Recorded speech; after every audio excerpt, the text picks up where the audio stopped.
বাংলাদেশের রাজনীতিতে এবার বিদেশিদের ডেকে আনছে বিএনপি। দ্রুত নির্বাচনের দাবিতে বিএনপি দেশকে কোথায় নামিয়ে আনতে যাচ্ছে, কোথায় নিয়ে যাবে, আর কত নিচে নামবে? দর্শক, দ্রুত নির্বাচন এটা বিএনপির একটা খায়েশ।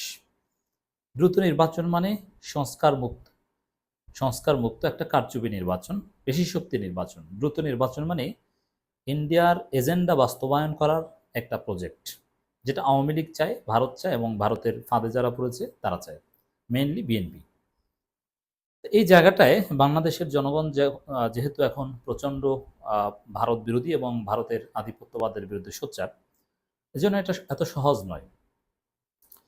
তো বিএনপি নানান ষড়যন্ত্র থেকে শুরু করে সবকিছুই করছে। ডক্টর ইউনূস সরকারকে ব্যর্থ প্রমাণ করার চেষ্টা করছে, তিনি পারছেন না। ধর্ষণ ঠেকাতেও নাকি দ্রুত নির্বাচন দরকার, বিএনপি নেতারা বলছে। দ্রব্যমূল্যের ঊর্ধ্বগতি ঠেকাতেও নাকি দ্রুত নির্বাচন দরকার। আরাকানদের জন্য মানবিক করিডর দেওয়া হবে কি হবে না, এই জন্যও নাকি দ্রুত নির্বাচন দরকার। সবকিছুর জন্য দ্রুত নির্বাচন দরকার। বিএনপি নেতাকর্মীদের যারা বিয়ে করে তাদের নাকি অনেকের বাচ্চা হয় না, এর জন্য নাকি দ্রুত নির্বাচন দরকার। এই যে দ্রুত নির্বাচনের চাওয়া, এই জন্যে 30 টাকা লেবুর হালিকে তারা 300 টাকা বলে প্রচার করে, এসি বিস্ফোরণকে তারা বোমা হামলা বলে প্রচার করে। এখন বিদেশিদেরকে ডেকে আনছে বাংলাদেশের রাজনীতিতে। বিএনপির কোনো কোনো নেতা এখন চীনের কাছে দ্রুত নির্বাচন চেয়ে লাভ নাই, এটা জানে, এজন্য চীন যায় অন্য কাজে। যুক্তরাষ্ট্রে যে লবিং করে, তাদের মাধ্যমে বলানোর চেষ্টা করছে যে বাংলাদেশে দ্রুত নির্বাচনের ব্যবস্থা করে দেন আব্বা। নানান দেশে, ইউরোপীয় ইউনিয়নে, বিভিন্ন দেশে বিএনপির লোকজন সফর করছে যে তারা যেন বাংলাদেশে ইউনূসকে বলে দেয় যে একটু দ্রুত নির্বাচন দেন। রাশিয়ার সাথে একটা বৈঠক হয়েছে বিএনপির, দেখেন মজার শিরোনাম, নির্বাচন কবে হবে জানতে চেয়েছে রাশিয়া, আমির খসরু। আচ্ছা, বাংলাদেশে নির্বাচন কবে হবে এটা আমির খসরুর কাছে বা বিএনপির কাছে রাশিয়া জানতে চাইবে কেন? আমির খসরু কে? এটা রাশিয়া দ্রুত নির্বাচনের বিষয়ে জানতে চাইবে? পৃথিবীর কোনো দেশ ডক্টর ইউনূস সরকারের সাথে বৈঠকে নির্বাচনের বিষয়ে কথা বলে না, সংস্কারের পক্ষে কথা বলে। কিন্তু বিএনপির কাছে রাশিয়া কেন দ্রুত নির্বাচনের নির্বাচন কবে হবে এটা জানতে চাইবে? আসলে ওই রাশিয়াকে বাংলাদেশের রাজনীতিতে নাক গলানোর একটা সুযোগ করে দিচ্ছে বিএনপি। মেকানিজম করে কোনো একটা বৈঠক করেছে, সেই বৈঠকে হয়তোবা নির্বাচনের বিষয়টা এনেছে, তারপরে তারা প্রসঙ্গক্রমে প্রশ্ন করেছে অথবা টুইস্ট করেছে যে নির্বাচন কবে হবে। এখন এটা বিএনপি পন্থী মিডিয়াগুলো প্রচার করছে যে নির্বাচন কবে হবে জানতে চেয়েছে রাশিয়া। আচ্ছা, রাশিয়ার এটা জানার কে? এই রাশিয়া কি করেছে আমরা জানি না। এই গয়েশ্বরচন্দ্র রায় বলেছিলেন দামি নির্বাচনের পর যে এই সরকার, আওয়ামী লীগ সরকার, ভারত, চীন, রাশিয়ার সরকার। রাশিয়া, ভারত এরা একভাবে ঐক্যবদ্ধভাবে হাসিনাকে ব্লাঙ্ক চেক দিয়েছিল এবং সার্ভিস দিয়েছিল, এবং বাংলাদেশের রাজনীতি নিয়ে নানান বিতর্কিত কথাবার্তা রাশিয়া বলেছিল। সে রাশিয়া এখন জানতে চায় নির্বাচন কবে। এটা ভারতের আর একটা ফাঁদ। সে রাশিয়া কি করেছিল আমরা জানি না।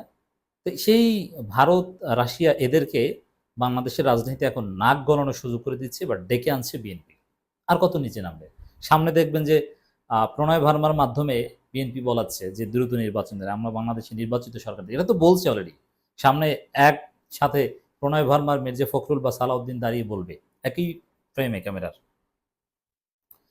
বিএনপি মহাসচিব মির্জা ফখরুল ইসলাম আলমগীরের সঙ্গে বৈঠক করেছে ঢাকায় নিযুক্ত রাশিয়ার রাষ্ট্রদূত আলেকজান্ডার জিকোজিন। রোববার সকালে রাজধানী গুলশানে চেয়ারপারসন রাজনৈতিক কার্যালয়ে বৈঠক অনুষ্ঠিত হয়। এই সময় তার সঙ্গে ছিলেন দলটির স্থায়ী কমিটির সদস্য আমির খসরু মাহমুদ চৌধুরী এবং সাংগঠনিক সম্পাদক শামা ওবায়েদ। বৈঠক শেষে সংবাদ সম্মেলনে আমির খসরু মাহমুদ চৌধুরী জানান, বাংলাদেশের নির্বাচন নিয়ে বৈঠকে আলোচনা হয়েছে। নির্বাচনে কত তাড়াতাড়ি হতে যাচ্ছে রাশিয়া জানতে চায়। ওরে বাবা, মনে হয় বিএনপি একটা দেশ পেয়েছে যে তারা তাড়াতাড়ি নির্বাচন চায়। কত তাড়াতাড়ি হবে এটা জানতে চেয়েছে। কি আগ্রহ! কি এই রাশিয়া কারা? এদের দেশে গণতন্ত্র আছে, ভোট হয়। পৃথিবীর ভোট চুরির জনক বা ভোট চুরিতে যদি নোবেল দেওয়া হয়, এটা পাবে রাশিয়ার পুতিন। এরা বাংলাদেশে দ্রুত নির্বাচন চায়, ফাজলামি। আর রাশিয়ার চাওয়া অনুযায়ী বাংলাদেশের জনগণ দ্রুত নির্বাচন মেনে নেবে, আর ডক্টর ইউনূস নির্বাচন দিবে। তা আবার কবে নির্বাচন, কত তাড়াতাড়ি, এটা বিএনপির কাছে জানতে চাইবে কেন? এটাই তো ফাজলামি একটা। এক প্রশ্নের জবাবে তিনি বলেন, নির্বাচন কবে, কত তাড়াতাড়ি হবে, কবে এবং কত তাড়াতাড়ি, এটাই জানতে চায় সবাই। না, কেউ জানতে চায় না। এটা ওই ভারত এবং রাশিয়া জানতে চাইতে পারে। আর রাশিয়া এটা জানতে চায় না, এটা এরা বলছে, এটাও তো একটা প্রশ্ন। তারা তো একটি নির্বাচিত সরকারের সঙ্গে কাজ করতে চায়। একটা কমফোর্ট আছে সবার। সেজন্য তো সবাই অপেক্ষা করছে, শুধু রাশিয়া নয়। সবাই চাচ্ছে নির্বাচনের মাধ্যমে নির্বাচিত সরকার আসলে এই সিদ্ধান্তগুলো নিতে অনেক সহজ হয়ে যাবে। স্বাভাবিকভাবেই সবাই নির্বাচিত সরকারের জন্য অপেক্ষা করছে। এখন আমির খসরু মাহমুদ চৌধুরীর এই বক্তব্য যদি সত্য হয়ে থাকে, প্রথম কথা আমি এদের কথা বিশ্বাস করি না। আর যদি সত্য হয়ে থাকে, তাহলে আমরা ২ টা দেশ পেলাম যারা নির্বাচিত সরকার চায় বাংলাদেশে, যে তাহলে তাদের সাথে সম্পর্ক করতে সুবিধা হবে। কে, কে? ভারত এবং রাশিয়া। তাহলে এবার জনগণ সিদ্ধান্ত নেবে যে ভারত এবং রাশিয়ার চাওয়াটাকে মানুষ কতটা গ্রহণ করবে। রূপপুর পারমাণবিক বিদ্যুৎ কেন্দ্র প্রসঙ্গে এক প্রশ্নের জবাবে খসরু বলেন, হ্যাঁ, এটার জন্য তারা অপেক্ষা করছে। বাংলাদেশের দিক থেকেও কোঅপারেশন চাচ্ছে তারা। সমাপ্তি করতে হবে। এটা প্রজেক্ট, এটা সমাপ্তির পর্যায়ে। বাংলাদেশ সেখান থেকে বড় একটা বিনিয়োগ হয়েছে। সেখানে প্রশ্নবিদ্ধ আছে অনেক কিছু। সেটা ভিন্ন আলোচনা। আমির খসরু মাহমুদ চৌধুরী বলেন, আমাদের ২ দেশের মধ্যে সম্পর্ক, এটাকে এগিয়ে নিয়ে যাওয়ার জন্য আগামী দিনে কি আমরা করব তা আলোচনা হয়েছে। তিনি বলেন, বাংলাদেশের সঙ্গে তো রাশিয়ার সম্পর্ক অনেক দিনের, স্বাধীনতা যুদ্ধের শুরু থেকে দেশের। ওই রাশিয়া, ভারত একভাবে বাংলাদেশকে দেখেছে, এটা আমরা জানি। বাংলাদেশে, নতুন বাংলাদেশে এগুলো জনগণ বিবেচনা করবে। তো দর্শক, জনগণের মন্তব্য শোনাই এই খবরের। আপনার কানে কানে বলছিল নি আমির খসরু, জনগণ মন্তব্য করছে যে আহ, কবে নির্বাচন হয় এটা আপনার কানে কানে জানতে চেয়েছে। কই, বাংলাদেশের কোনো মিডিয়ার সামনে একটু বলুক না রাশিয়ার রাষ্ট্রদূত যে বাংলাদেশে আমরা দ্রুত নির্বাচন চাই বা আমরা জানতে চাই। তাহলে আমির খসরু কানে কানে বলেছে, কিন্তু কোনো মিডিয়ার সামনে এটা বলতে শুনিনি। শুধু ভারত, তাও প্রকাশ্যে না, ভারত গোপনে বলছে যে নির্বাচিত সরকার চাই বা নির্বাচিত সরকার আসলে সম্পর্ক স্বাভাবিক হবে। একজন মন্তব্য করছেন, রাশিয়া আপনার কাছে কেন জানতে চাইবে নির্বাচন কবে? আপনি কি অন্তর্বর্তী সরকার গভর্নমেন্টের অংশ হিসাবে আছেন? অন্তর্বর্তীকালীন সরকারের সঙ্গে তো নাই। তা আপনি দলের সঙ্গে আছেন। সেই দল অনির্বাচিত আজকে ১৭ বছর ধরে। কেন জানতে চাইবে আপনার কাছে?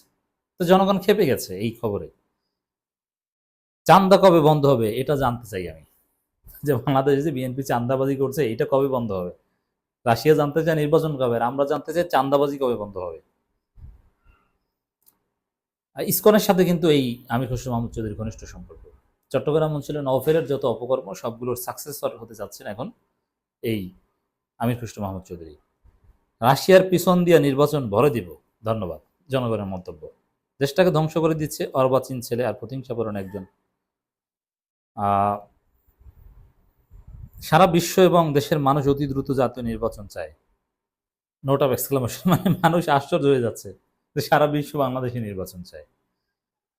তো দর্শক, এই যে আপনারা যেটা দেখলেন, শুনলেন, প্রমাণিত যে বিএনপি বিদেশিদেরকে বাংলাদেশের রাজনীতিতে ডেকে আনছে।